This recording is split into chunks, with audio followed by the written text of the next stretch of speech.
Good afternoon, everybody. I hope your week is going well. I apologize for the late video submission this week.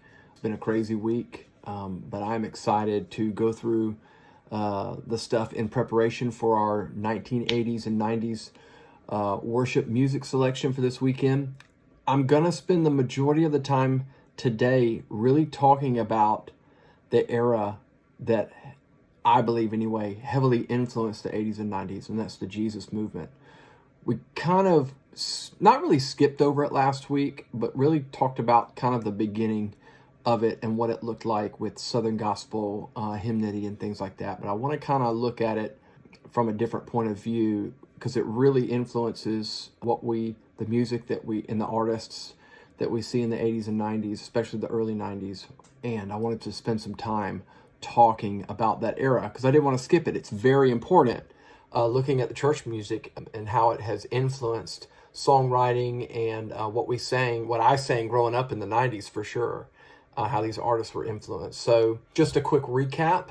We've gone through the 18th century with the First Great Awakening. Most of that was English hymn tradition that we kind of inherited during that time from across the pond. Moving into the 19th century, frontier camp meeting, gospel hymnody era of like Fanny Crosby and all the different revivalists of that time.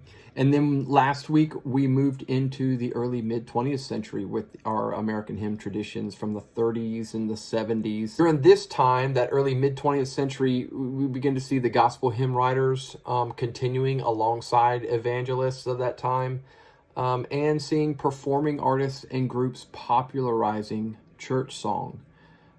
Again, we see groups and performers as opposed to songwriters. Some of the songwriters' names were like, we don't know who wrote the song, but we know that Elvis sang it, right? Or that the Gaithers sang it. Now, Gaithers were one that wrote and performed their music. So that's kind of where we stopped last week. So like I said before, even though we're not really singing a whole bunch of the songs from the era of the Jesus movement, I did want to spend some time on it. What was happening in the 70s, 60s, and 70s? We have the neo-charismatic or the charismatic renewal. Really, all of it was going on out west in California.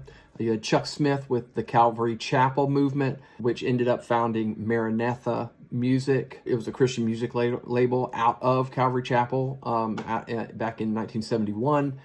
You had John Wimber in the Vineyard movement. Started out with Calvary Chapel, but they had some disagreements, and so he started his own church. The Vineyard movement, which again turned into the Vineyard worship label. And then you had the pioneers during this time, the pioneers of the Jesus music. Artists and songwriters like Larry Norman, Phil Keaggy, John Michael Talbot, my personal favorite, Keith Green. You also had groups. Love Song, I believe, came out of out of Calvary Chapel. They were like their worship band. So you had Love Song, Second Chapter of Acts, a band called David, and even early Petra albums and songs with their original singer during this particular time. Some characteristics that we see of the music that was written during this time period that we would call Jesus music, right? It's simple, easy to sing melodies. This is where we begin to see the guitar-based, guitar-driven songs. They were heavily influenced by the folk rock of the 1960s and 70s.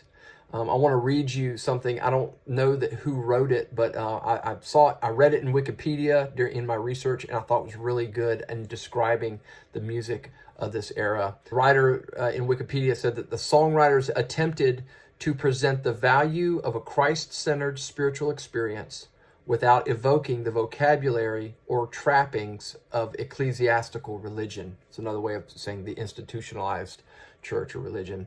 And he continues, rather than quoting religious cliches or King James Bible verses, they used storytelling, allegory, imagery, and complex metaphors, often with a colloquial language that flustered conservatives.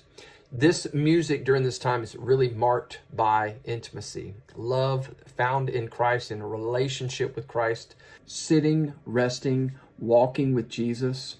It challenged the church in many good ways, I think. They asked great questions that we hadn't really been faced before. Our culture secular culture was facing a lot of things that they hadn't faced before. 70s music in general is my favorite era of music, and this era of Christian music is really special. So like I said before, with secular culture kind of moving away from Christian biblical values, the church struggled to really handle these changes in the beginning. It was a growing time for us.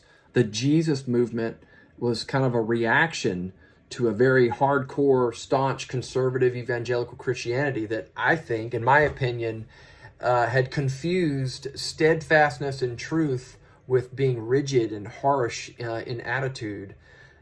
They may have stood on the truth, but it wasn't communicated in the love of Christ in many ways. I think that they had become, the church had become more political than relational in a lot of ways, especially in the evangelical conservative movement that we see. Some of those very same threads could be said to be true today. So those things we have to watch out for. The issues in culture were becoming more nuanced than they were before. It seems that when you look back, Christianity and culture was kind of moving in the same direction together. In some ways, you could say that Christianity was kind of pushing culture and moving culture. But during this time, the 60s and 70s, we begin to see this split, all right? Culture's moving this way, Christianity's moving the other way, or trying to maintain, and culture seems to be wanting to pull it aside. And the church struggled, man. We struggled through this time, finding balance between law and grace, which I think, we end up, and we're still guilty of it today, creating a false dichotomy. The law of God and His grace, they run in tandem, they run parallel.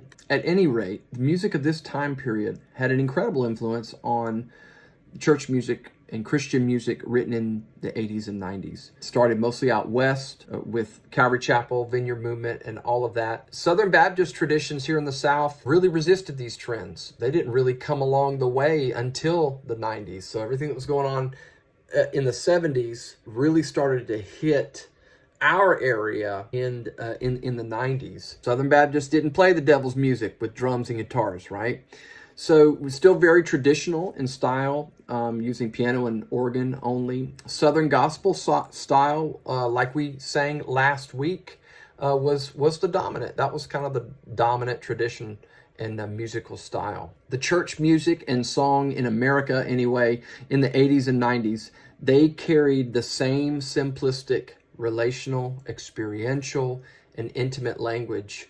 They used less storytelling and allegory. It was less poetic in some ways, but very simple, more direct praise and expressions of worship. Still very, again, a relational, experiential. Songwriters of the 80s and 90s that we will be singing some selections from.